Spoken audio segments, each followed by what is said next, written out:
ଗାନ୍ଧୀ ଦେଇଥିଲେ ଟଙ୍କିକିଆ ଚାଉଳ। କି ଆଇନି ରେ ବାବା, କି ଆଇନି ରେ ବାବା, ଧନ୍ୟବାଦ। ଅତ୍ୟାଚାର ହଉଛି ବେଳେବେଳେ ମୋ ଏରିଆରେ ଦେଖୁଛି, କିଛି କରିନାହାନ୍ତି, କିଛି ନାହିଁ, ପ୍ରଶ୍ନ ନାହିଁ।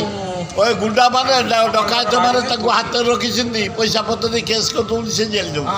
ନିରୀହ ଲୋକ ଗୁଡ଼ା ଏଇନା ଝାଡ଼ପଡ଼ା ଜେଲ୍ରେ ମୋ ଏରିଆରେ ପ୍ରାୟ 30ଟା ଜେଲ୍ରେ ଅଛନ୍ତି ନିରୀହ, ଖାଲି ଫଲ୍ସ କେସ୍ରେ।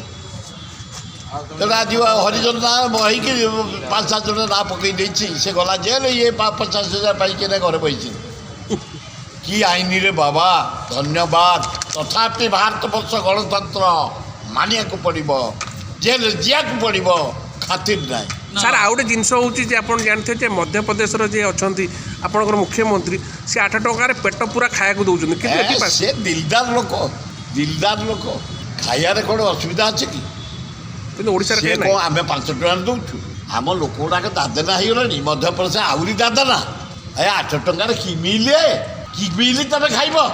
ଆମେ ନବୀନ ପଟ୍ଟନାୟକ ଯେଉଁ 5 ଟଙ୍କିଆ ଦେଉଛି, ଆମେ ମରିଯାଉଛୁ। ଶଳା ଧନୀ ଲୋକ ବି ସେ ଲାଇନ୍ରେ ଠିଆ ହେଉଛୁ। ଲଜ୍ଜା, ଭିକାରୀ।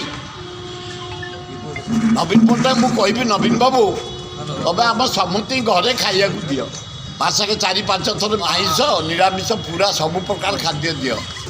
ଟଙ୍କିକିଆ ଚାଉଳ କଲେ ଯେ ଆମେ କୋଢ଼ିଆ ହେଇଗଲୁ।